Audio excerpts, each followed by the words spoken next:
Sesaat sebelum saya buat video ini, saya dapat pertanyaan yang ditujukan di kolom komentar di channel YouTube saya. Pertanyaan sebenarnya menarik, Kak, kuliah di mana sih gitu? Tapi untuk menjawab pertanyaan itu membuat saya punya inspirasi untuk bikin video ini, yang intinya bukan masalah kita kuliah di mana, tapi ada masalah lain.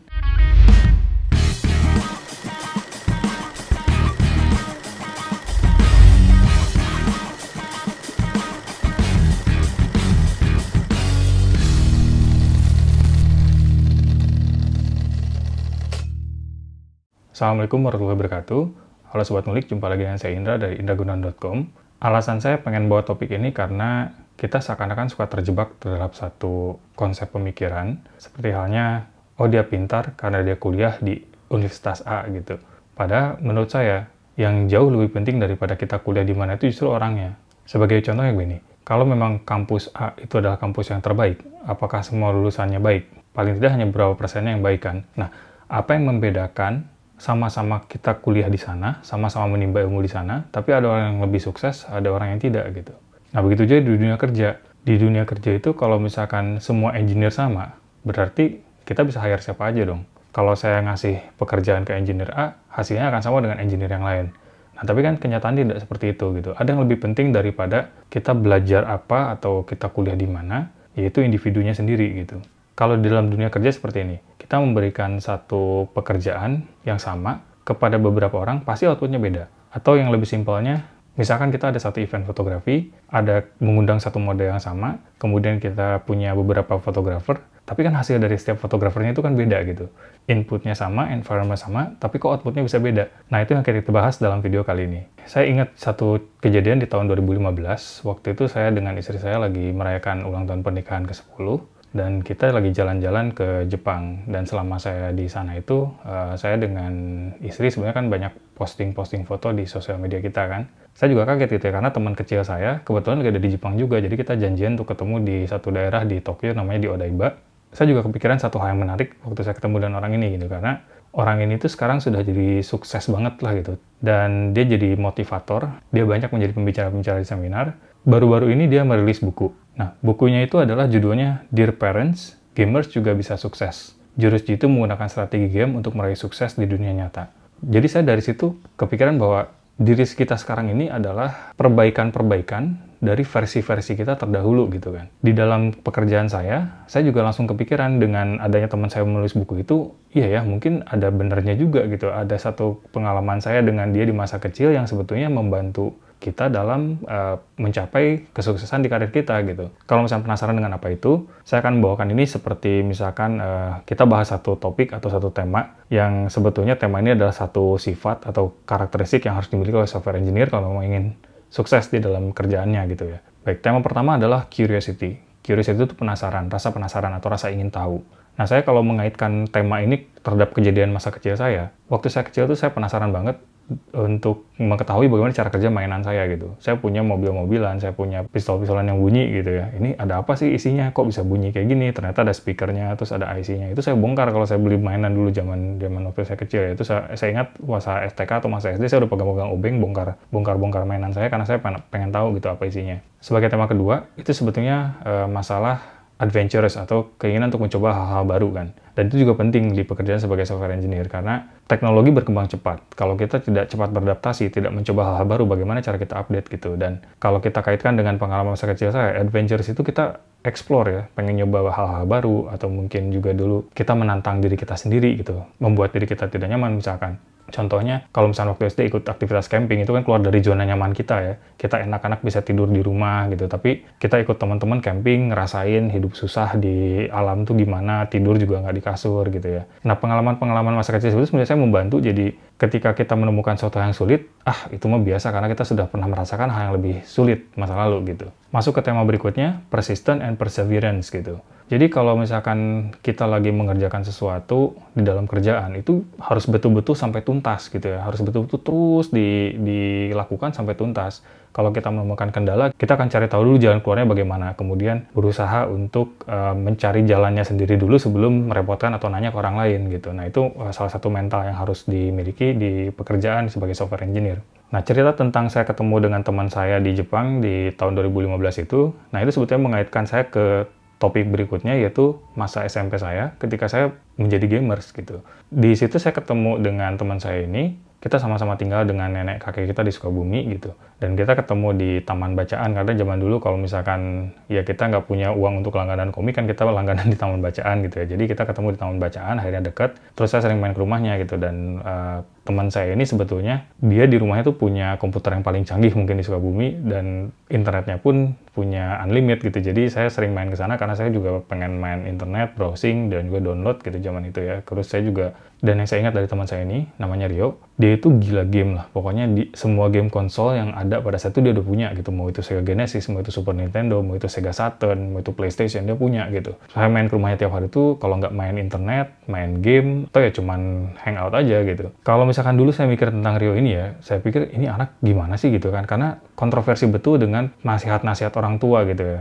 Mungkin kalau kita ngelihat anak kita sekarang main terus gitu ya, mungkin kita akan marah gitu. Tapi Rio itu dulu, seingat saya nggak pernah ngelihat masa di mana Rio tuh berhenti suka terhadap main game gitu. Kayaknya itu tuh kerjanya main game terus gitu.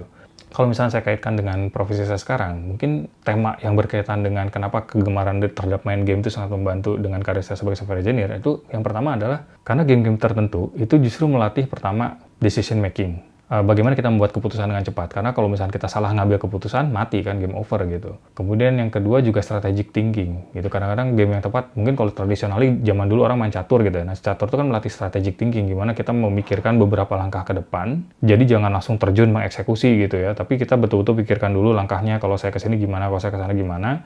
Akhirnya kita eksekusi, dan eksekusinya akhirnya lancar gitu. Daripada kita misalnya langsung terjun, nggak taunya ketemu masalah, kita nggak tahu gitu. Nah, game-game yang bagus tuh melatih seperti itu gitu. Dan exposure saya terhadap game tuh dari SMP sampai SMA gitu. Jadi ada satu masa di mana saya tuh senang juga main game gitu. Dan sebabnya kenapa saya ketemu dengan Rio ini dan nyambung sama Rio ini, karena dulu kita senang banget main game gitu. Dan saya ingat betul komputer saya dulu masih 486DX, itu nggak kuat, VGA-nya itu nggak kuat untuk main game. Jadi saya dipinjemin 3DFX Voodoo Card. Zaman dulu belum ada Nvidia, belum ada Aditya Radeon ya, jadi masih ada 3DFX Voodoo Card yang kita tambahkan, dipasang gitu ya sebelahnya VGA. Jadi dari VGA itu dimasukkan ke 3DFX Voodoo baru ke monitor gitu. Nah, itu akselerator. Jadi kalau kita main game kayak Indiana Jones zaman dulu, nah game-game seperti Indiana Jones itu kan ibaratnya puzzle game gitu ya. Kita masuk, misalkan tiba-tiba si Indiana Jones-nya terperangkap dalam satu gua gitu ya. Terus nanti nyari-nyari di mana buat ngebukanya, pintu keluarnya, terus kadang-kadang ada puzzle-nya yang harus selesaikan. Terus juga kita main game kayak Final Fantasy, RPG game gitu lah. Jadi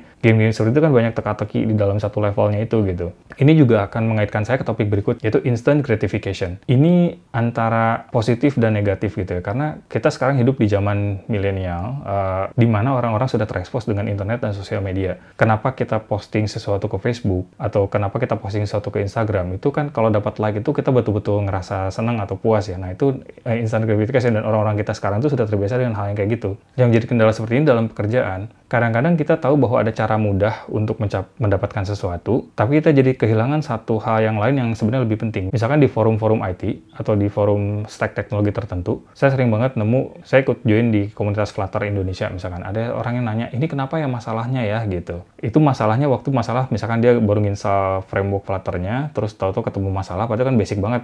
Kalau baca getting started-nya betul-betul, itu pasti bisa selesai gitu. Orang-orang di forum masih tahu, dia juga akhirnya terbantu kan. Di satu sisi dia memang tujuannya tercapai, tapi ada satu yang rugi dan hilang menurut saya dari aktivitas itu. Pertama, kemampuan risetnya berkurang. Karena sebetulnya problem seperti itu tuh bisa diselesaikan hanya dengan baca dokumentasi gitu. Kalau dia teliti betul baca dokumentasinya, pasti akan bisa dipecahkan gitu. Karena kita berusaha mencapai kepuasan secepat mungkin, itu yang saya sebut instant gratification itu gitu ya. Jadi kadang-kadang kita sampai miss out bahwa sebetulnya kalau kita ikuti prosesnya, itu kita akan dapat sesuatu yang lebih banyak lagi, yaitu kemampuan riset kita. Akhirnya kita jadi punya pengalaman, oh kalau begini kita bisa ngasih tahu ke teman kita sendiri nanti bahwa kalau ada masalah gini, menurut pengalaman saya begini gitu, bukan menurut kata orang lain begini gitu. Nah, itu juga sebabnya jadi kenapa saya sampai sekarang konflik perasaan saya kalau saya membuat tutorial, karena saya ngeliat tutorial-tutorial yang teman-teman buat di channel YouTube gitu ya, misalnya tutorial pemrograman bahasa A atau bahasa B. Jadi kalau misalnya mengikuti tutorial-tutorial seperti itu, apalagi tutorial dasar gitu ya, itu kalau bisa jangan langsung di play semua gitu. Kalau bisa coba dulu gitu, baru nanti habis itu baru play. Jadi kita bukan membaca, tapi membandingkan gitu,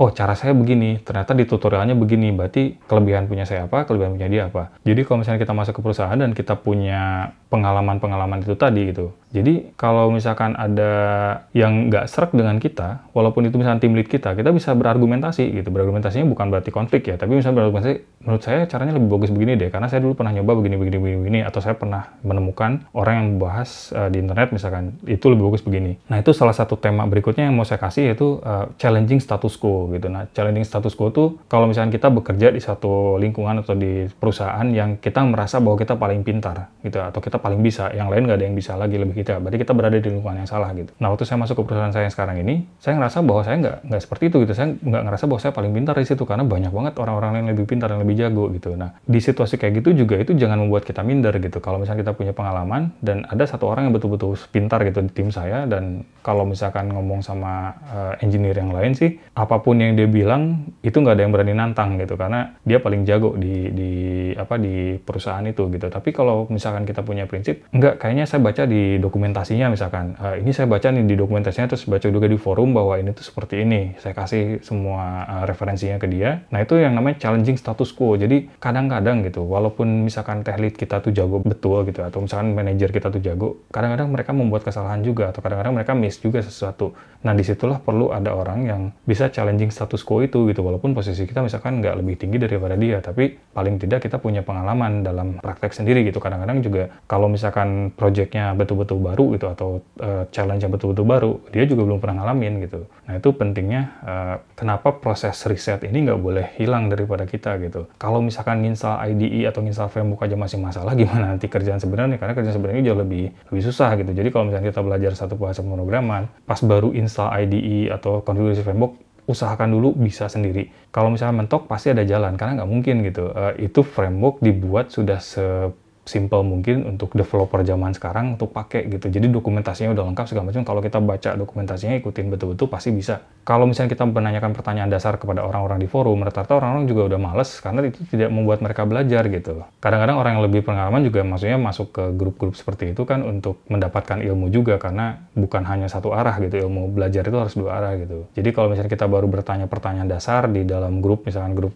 framework tertentu yang anggotanya udah ribuan gitu, itu rata-rata udah malas, ini pertanyaan dasar, atau kadang-kadang ngulang-ngulang, satu orang baru gabung grup nanya hal yang sama, nanti ada orang lain baru gabung grup juga nanya lagi hal yang sama gitu. Nah, jadi kesimpulan video ini seperti tadi saya bilang di awal, software engineering itu bukan hanya sebatas kita harus mengerti kode gitu ya. Jadi bukan hanya masalah bagaimana mengikuti tutorial pemrograman yang mana atau kuliah di mana gitu. Software engineer juga kan manusia gitu. Yang membedakan output dari software engineer yang satu dengan software engineer yang lain, mereka belajar stack yang sama, mereka belajar di sekolah yang sama misalkan, tapi outputnya bisa beda, ya individunya itu tadi gitu. Bagaimana mindset mereka gitu, maksudnya pola pikir gitu ya. Karena ketika kita dihadapkan terhadap masalah yang sama, reaksi setiap orang kan beda. Nah, bagaimana kita bereaksi itu adalah berdasarkan pengalaman-pengalaman atau kejadian-kejadian kita di masa lalu gitu. Nah, misalnya sebagai contoh lain, saya orangnya lebih ke sensing daripada perceiving gitu misalkan. Nah, itu maksudnya gimana?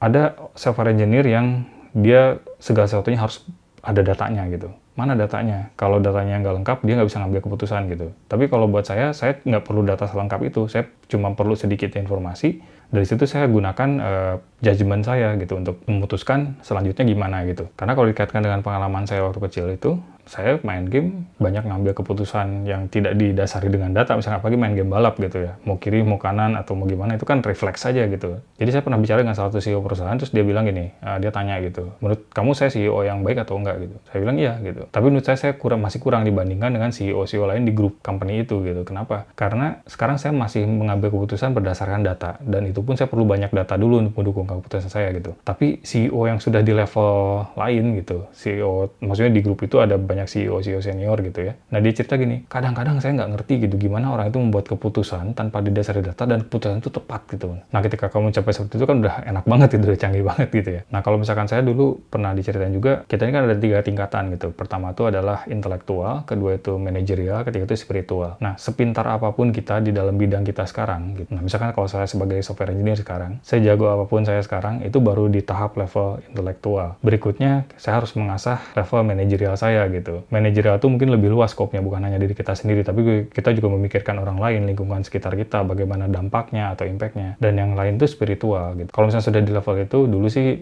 saya bicara dengan salah satu CEO perusahaan juga, dia ngomongnya kayak gini, kalau kamu sudah mencapai level spiritual, apapun yang kamu bicarakan, orang lain ngikutin gitu. Nah, tapi menurut saya mungkin artinya bakal lebih luas dari itu arti simpelnya lah, maksudnya supaya dia menceritakan itu kepada saya, supaya saya lebih cepat ngerti aja. Tapi menurut saya konsepnya sih lebih luas gitu, karena ya kalau kita sudah di level spiritual, artinya sudah tidak memikirkan antara posisi kita di kerjaan kita lagi gitu, atau dengan lingkungannya itu lagi, tapi sudah membutuhkan juga hubungan kita dengan yang di atas gitu. Baik, untuk video kali ini saya cukup sekian. Sedikit update dari saya untuk perkembangan saya di Kuala Lumpur. Hari ini, Perdana Menteri Malaysia sudah mengumumkan bahwa sebetulnya kita sudah mulai melonggarkan MCO, itu Movement Control Order, yang dicanangkan dari sejak 18 Maret lalu. Jadi per tanggal 4 Mei Senin nanti, bisnis sudah mulai boleh beroperasi dengan normal, tapi yang dibatasi adalah perkumpulan-perkumpulan orang banyak masih dibatasi. Misalkan peribadatan masih nggak boleh, acara-acara nikahan masih nggak boleh. Dan kantor sebetulnya saya udah bisa masuk, tapi begitu pengumumannya keluar, CEO perusahaan saya langsung bilang, walaupun Perdana Menteri sudah mengumumkan bahwa hari Senin sudah boleh masuk kebijakan perusahaan kita karena mementingkan